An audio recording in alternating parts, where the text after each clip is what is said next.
Hey everybody, so this is Nikkie Pryce, and today I am so excited to speak with a phenomenal artist. He's actually one of my friends, and he goes by the name of Rainier Green. And he is, hey Rainier, he is dropping an amazing single and video that will be coming out, and it's called Hurt Me. And today we're just gonna talk a little bit about his inspiration and, how did the concept come about. And I'm just so excited to hear from you today. So thank you for coming and being a part of this today, Rainier. I heard the song, I saw the video, and I was just so deeply inspired by it. And I was like, man, you have to get this out. So, where did the entire concept come from? How did you develop the sound, the concept for the video? Where did this all come from? Well, what's interesting about the song itself is that I almost didn't release it. Because I spent a lot of time working on this song, and then it was really a response to a failed relationship, that I decided that, hey, enough is enough. And it's just been through enough, been through an 8-year process, with this, I have a pending divorce and all that, and it was a response to all of these things that led up to it. But I feel so much different now that I almost didn't release it because for me now it's about sparking joy through music.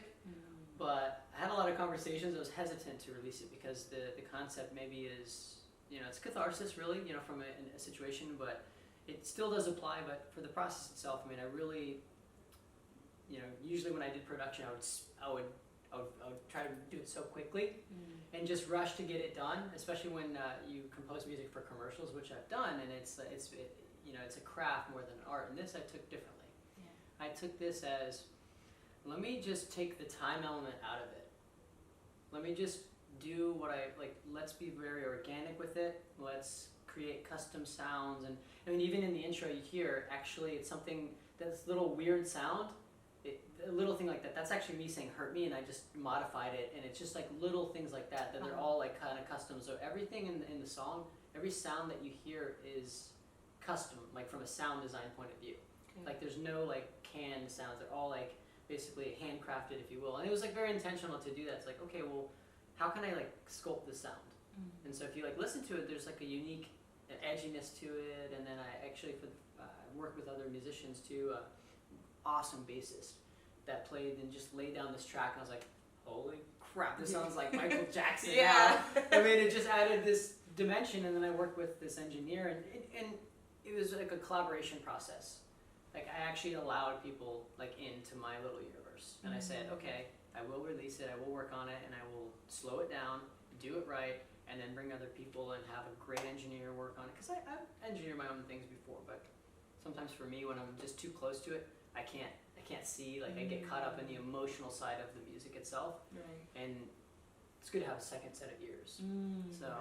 I love that, because even for me as an author, I write books, but then I need a fresh pair of eyes. Yeah. So you needed a fresh pair of ears, and then you were open to allowing people to be a part of the project. Right, and it just made it so much better, because it just when you work with other people, it's they'll when you value their opinion, they take ownership of it too. Yeah. So it just makes it bigger than just me and my desire for it to be out there. It's well, I have a great musician that worked on, a great engineer, and then they're a part of it. So it makes it a little bit bigger than just a one-man show. Yeah. And so when I listen to the song, for me, I got almost a pop feel. Definitely Michael Jackson inspired. I was literally about to do the moonwalk for a second, and then I was wow, it really inspired me and impacted me in such a great way. Where did that inspiration come from? I'm a classical musician, but and I studied jazz and classical, and so when someone says, what kind of music do you do? I never have an answer for that, because for 10 years I did rock and roll music. So I never really have an answer. But for this project, this Rainier Green project, it's just, I love dancing. I would never say you've seen me dance. It's not. You're a great dancer. No. He's a great dancer. Okay. I can be good when I'm not self-conscious about it. Yeah. And so, but what I realized from when I gave myself permission to do music that I wanted to do, my own, when I sing my own songs, that element of dance to it, I love that. That makes me feel great. So I'm all the EDM and stuff out there, that kind of dance music I'm not so interested in, but I like synthesizing high, real instruments, right? Because you'll hear a guitar, you'll hear keyboards and like real instruments played by real musicians, not just like samples and all. But then also there's an electronic element where there's like that dance groove to it. Yeah. So that's the goal, is to have like lyrics that are very story oriented and like have something to say. It was a really awakening to say, okay, this relationship's not working, despite all of the reasons to make it work, and then just taking the time with the sounds. But yeah, it's really the blend of like organic and then having some dance element to it. Yeah. So I know we talked about the inspiration behind like the lyrics it came from a failed relationship, and you titled this "Hurt Me." When I listen to it, I don't feel hurt. Like I feel super happy, but I listen to the words and I'm like, oh wow, like I get it. So like, how are you able to like muster up all of that? Like almost, it feels like courage to share that part of your life with your audience. Well, that whole thing was so interesting because "Hurt Me" and all that in the lyrics, I mean, if you take them and isolate them, they sound very negative. But in a way, it's almost like an anthem of like saying, okay, like I'm enough, like I get to be happy and I can step outside of something that's not making me happy. And that's really interesting because I didn't want to put it out for the reason that I didn't want to make people, like, I don't want to have like a negative impact, like, but it's great that you're saying your experience was the exact opposite. The message is still getting through, but it's packaged in a way that's like, you almost don't like realize that it's about like this failed relationship. I found the joy in the music itself, so the happiness is there. So the message is maybe, it's a tough message, but it's also of one that's like, yeah, I have a lot of self-worth and I'm allowed to declare it too. So you said now you're transitioning to making music that exudes more joy. So where did that, it seems like almost a transition, like you went from this space of going through a really tough time in a relationship and now you're in a more joyful space. So what was that gap? What happened? Music is an outlet to deal with problems. Like I would say that a lot of the situations that I had in my life I wouldn't be able to deal with and have just be collected about it without music. So that first thing was that it was just a way to deal with my experience in a positive way. Not go into drinking, which I've done, like just drinking too much, freaking binge watching Netflix and just isolating myself from everyone. Those are ways that you can handle problems. I've done them and it's not great, drugs and all these things, but like music is a great positive outlet. So at first it was just like to deal with like the emotional baggage of life. But then I realized that music is universal, right? So I mean, it impacts people. I'm like, okay, well, what if I can use it, like you experience, like I can, there's a lot of pain in there, but it's in a way that's done that it can spark some joy, some happiness. So that is the goal, and it just became like through that process of understanding, like through the pain there can be joy. Ooh, that's good. Through the pain there can be joy. I love that. And I feel like I went through so many different emotions, like listening to it. So I got that for sure. So that mission accomplished. Okay. So let's talk about what we can expect moving forward from Rainier Green. Like what's next? Like we did a phenomenal job with this video, which you guys will get a chance to see. But what can we expect from you, like moving forward? Yeah. So right now I've been in my little sound laboratory, and what I'm doing now is I love working with other musicians, but I always had this idea of how can I take my songs and do a really great live looping performance. So what that is, I don't know, are you familiar with like live looping? I've heard of it, yeah. But it's something break it down for it's us. like what Ed Sheeran does. But basically, you can create a whole band sound like live and just create a whole sonic landscape. Oh wow! And the iteration of the live performance is where I'm working now. So converting all my songs to these live looping things. So it's a big like you get a produced sound in the moment, and you see this like thing happening that's recorded and performed live, but it's like a full produced. It's not just a guy with acoustic guitar. It's like a guy with a full band and like putting these layers on layers and then performing the song. So the performance element will be the next thing. Awesome. So what do you want your audience to get from this song specifically? Like what's your expectations for them? I do understand everybody has their own experience, but what are your hopes that they will get from listening to this? If anything, it's okay to move on. It's okay to move on, and you don't have to be a martyr just for the sake of being a martyr. Even when there's I have 3 children, and there's kids involved and all that, and it's very complex, like emotionally, right? But there's a lot of reasons to maybe to stay in a certain relationship, but the point is that like I'm worth it, like what I want matters, and so it's not like I don't have to be a martyr to like sacrifice myself for someone else if they're not on the same page. So it's really just a testament to say, yes, it's okay, like all these things happen, it's great, I'm not mad about it, but it's also awareness too. Like I think we go through and just go through the motions. I've done this many times, go through the motions and just accepting the things I don't like, you know, and just like, okay, that's fine, that's the way it is. And I was reprogrammed, this thing that was just terrible, reprogrammed, that was the new norm. And so just taking myself away from that and just saying, okay, this is not what I want, and it's okay, I can move on from it. So giving myself permission to do that. That's good. And I know you talked about this was an 8-year process for you. And I know sometimes people hold on to time. Like, you know, I've been with this person for 5 years, 8 years, 10 years, and because of time, or even in your circumstance, because of children, like I get to stay and still be in something that I don't really desire to be in anymore. Yeah. So like, what advice would you have for somebody who is in that same like situation? Being on the same page is really important, and it's just easy to overlook because of maybe attraction, of family ties, of time invested, of really not acknowledging the facts. Like I covered up the facts for a while, just like not seeing it for what it is.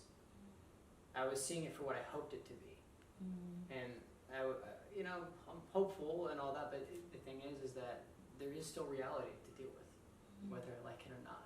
Yeah. So just being the awareness of dealing with reality of the situation is what came through to me, and it sucks. Yeah. Like some part of it's like, God, this is really happening. Like, this is not okay.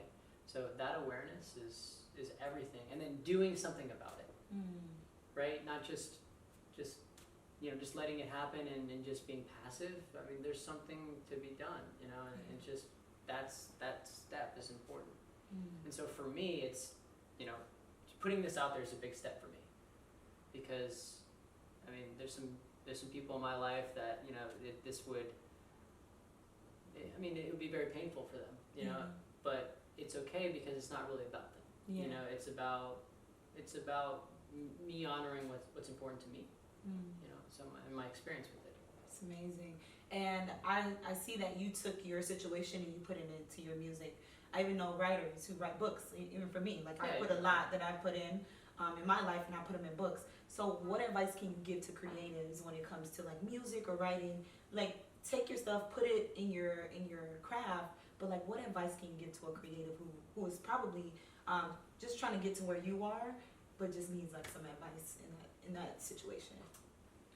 Work on yourself first, because I mean, this has taken me 15 years to give myself permission to. In a way, I'm back where I started. I'm back right where I started, and I was telling you earlier about this time where I was in high school, and I performed a song, like my own song, for like 300 or 400 people. I was in the limelight. I led the whole thing, and it was a great moment. And then for 15 years, I've been running away from that with issues of like, oh, you're not this, you're not good enough for X, Y, and Z reasons. And so when I just recently, I was able to remove that and say, wait, that's not true. These are just things that I've conditioned myself. So conditioning myself so I'm in alignment with the things I actually want. And then going after what I want, not like a shadow of what I want. Not like that's a realistic alternative. Well, realistic alternatives suck. Those aren't dreams. Wow, that's good. Realistic alternatives suck. You heard it here first. Those are not dreams. Like, be authentic to yourself and like go after the things you really desire, you know, versus just putting something in place because it fits right now, you know. So yeah, and I just started performing again my own, and it was a big deal. I was terrified. I'm like, oh my God, like, what are they gonna think? Like, and I got over it, and I realized that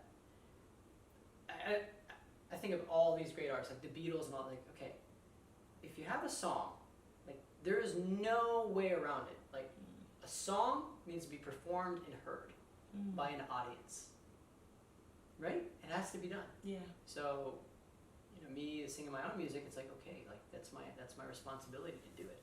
That's good. So we all have our own personal like fears and insecurities when it comes to our creativity. Like, what's something for you when it comes to your music, and how do you overcome that? So specifically, it's about my voice. I'll be very honest, you know, and I guess growing up, I didn't really have, you know, like the support that I thought that I needed in terms of, it was more like, oh cool, that's nice, that music thing and all that. Like I really had to dig deep with like my belief in myself, and it was a really rocky road. I mean, I almost gave up music completely. Wow. Like completely. I'm like, this is just too painful. Like I'm not, like, even with my family, like, it's like, oh, that's nice. I never really took it seriously, and what I realized is like, that's fine, but I get to take it seriously, like take it really seriously, and you know, walk the line between obsession and passion, which is, it's a very thin line for me. But yeah, I mean, that was a huge obstacle for me, was just myself. So how did you overcome that? Just getting out of the way so you can do what you need to do. Every day is an experiment. Yeah. So for me, I'm all about experimenting and improving daily, and I read a lot. I go through different trainings, and now I'm open with other people. Before I wasn't, because I was afraid that I wasn't going to be good enough, like inadequate, and I didn't really share certain things, and the stuff that I did share was like I said, it was kind of like I don't want to share it because I felt inauthentic, because it's like, okay, this is not really what I want. I have this secret burning desire, like I wish I was good enough to do it. And so that's why I would not promote myself. Wow. So now it's out there, and I feel great about it, because there's no skeletons in the closet with it, right? There's nothing in the closet. So it is what it is. Some people will like it, some people won't. But the people that do, okay, they're going to really connect, because they can. My hope is that they will see it comes from a very authentic place. It's not meant to be a certain thing. It's like, just, hey, that's me. You know? It's amazing.